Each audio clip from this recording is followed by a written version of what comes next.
Hello बच्चों, कैसे हैं आप सभी। आशा करती हूँ कि आप सभी बहुत अच्छे होंगे और आप सभी ने जो पिछला अध्याय है वो कंप्लीट कर लिया होगा। तो चलिए अब हम चलते हैं हमारे तीसरे अध्याय पर, जो कि है पेरिस ओलंपिक 2024।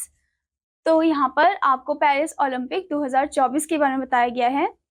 यहाँ पर आपको बताया गया है फ्रांस की राजधानी पेरिस में ओलंपिक खेलों के 33वें संस्करण का आयोजन किया गया। यह खेल 26 जुलाई से 11 अगस्त 2024 तक आयोजित किया गया, जिसमें दुनिया भर के 10,000 से अधिक एथलीट ने 32 खेलों में प्रतिस्पर्धा की। ठीक है, तो यहाँ पर ये बताया गया आपको कि जो फ्रांस की राजधानी है वो क्या है, वो है पेरिस। ठीक है, और यहाँ पर ये भी बताया गया आपको ओलंपिक खेलों के कौन सा था, ये 33rd यानी कि 33वां था ये। ठीक है, और यहाँ पर ये भी बताया गया है कि यह कब कब से कब तक शुरू हुआ। ये 26 जुलाई से 11 अगस्त तक हुआ 2024। ओके, और इसमें क्या हुआ, इसमें दुनिया भर के 10,000 से अधिक एथलीट्स जो है उन्होंने भाग लिया था। अब आपसे यहाँ पर एक क्वेश्चन पूछा गया है, इन्हीं खेलों से संबंधित नीचे विभिन्न प्रश्न दिए गए हैं, उनके सही उत्तर दीजिए। आपको इन क्वेश्चंस के सही उत्तर देने हैं और आपको यहाँ पर हेल्प बॉक्स भी दिया गया है। पहले आपसे पूछा गया है पेरिस ओलंपिक 2024 में भारतीय एथलीट ने कितने खेलों में हिस्सा लिया। तो यहाँ पर आपसे पूछा गया कि भारतीय जो प्लेयर्स हैं उन्होंने कितने खेलों में हिस्सा लिया, ये आपको बताना है। तो आपका आंसर है 16। तो आप फर्स्ट ब्लैंक में क्या लिखोगे, 16 यानी कि 16। नेक्स्ट आपसे पूछा गया है पेरिस ओलंपिक 2024 में पहला पदक किस देश ने जीता। पहला जो पदक है वो कौन से देश ने जीता है, ये आपको बताना है। तो आप सेकंड ब्लैंक में लिखोगे कजाकिस्तान। ठीक है, पहला पदक कजाकिस्तान ने जीता था। नेक्स्ट आपसे क्या पूछा गया है, पेरिस ओलंपिक 2024 का पहला गोल्ड मेडल किस देश ने जीता। पहला गोल्ड मेडल कौन से देश ने जीता, ये आपको बताना है। तो आप थर्ड ब्लैंक में लिखोगे चीन यानी कि चाइना। ठीक है, नेक्स्ट आपसे पूछा है पेरिस ओलंपिक 2024 में किस भारतीय खिलाड़ी ने पहला पदक जीता। कौन सा भारतीय खिलाड़ी था जिसने पहला पदक जीता। तो आप फोर्थ ब्लैंक में लिखोगे मनु भाकर। आप यहाँ पर उनकी पिक्चर भी देख सकते हो मनु भाकर की।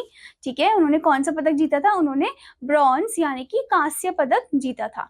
ठीक है, नेक्स्ट आपसे पूछा गया है पेरिस ओलंपिक 2024 में ओवरवेट होने के कारण कौन भारतीय खिलाड़ी बाहर हुई। कौन सी भारतीय खिलाड़ी है जो ओवरवेट होने के कारण बाहर हो गई। तो आप फिफ्थ ब्लैंक में लिखोगे विनेश फोगट। ठीक है, आप लिखोगे विनेश फोगट। आप यहाँ पर उनकी पिक्चर देख सकते हो। नेक्स्ट आपसे पूछा गया है किस खेल को 2024 के ओलंपिक में पहली बार शामिल किया गया। कौन सा खेल था जिसको पहली बार शामिल किया गया 2024 खेल में, वो है ब्रेक डांसिंग। ठीक है, तो आप सिक्स ब्लैंक में लिखोगे ब्रेक डांसिंग। ओके, नेक्स्ट आपसे पूछा गया है पेरिस ओलंपिक 2024 खेलों में भारत के ध्वज वाहक कौन थे। जो ध्वजावाहक है यानी कि जो तिरंगा है उसे लहराने वाले कौन थे। ठीक है, तो ये आपसे पूछा गया है। तो आपका आंसर है पीवी सिंधु और शरद कमल। तो आप सेवन ब्लैंक में लिखोगे पीवी सिंधु और शरद कमल। नेक्स्ट आपसे पूछा गया है ओलंपिक 2024 के लिए क्वालिफाई करने वाली एकमात्र भारतीय वेट लिफ्टर कौन है। तो ओलंपिक 2024 में क्वालिफाई करने वाली कौन सी एकमात्र भारतीय वेट लिफ्टर थी। तो आपका आंसर है मीराबाई चानू। तो आप एट ब्लैंक में लिखोगे मीराबाई चानू। ओके, आप यहाँ पर उनकी इमेज देख सकते हो, पिक्चर देख सकते हो मीराबाई चानू की।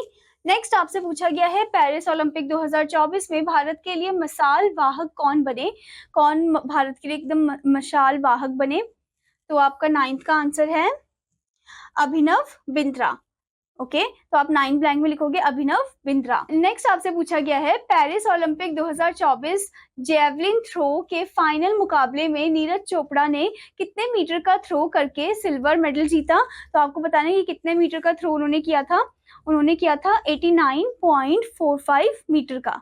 ठीक है, आशा करती हूँ बच्चों कि आपको यह अध्याय अच्छे समझ में आया होगा और आपका होमवर्क है कि आपको इन क्वेश्चंस को एक बार फिर से रिपीट करना है और इनको याद भी करना है इनके आंसर को। अब मैं मिलूंगी आपको अगले अध्याय में, तब तक के लिए धन्यवाद बच्चों।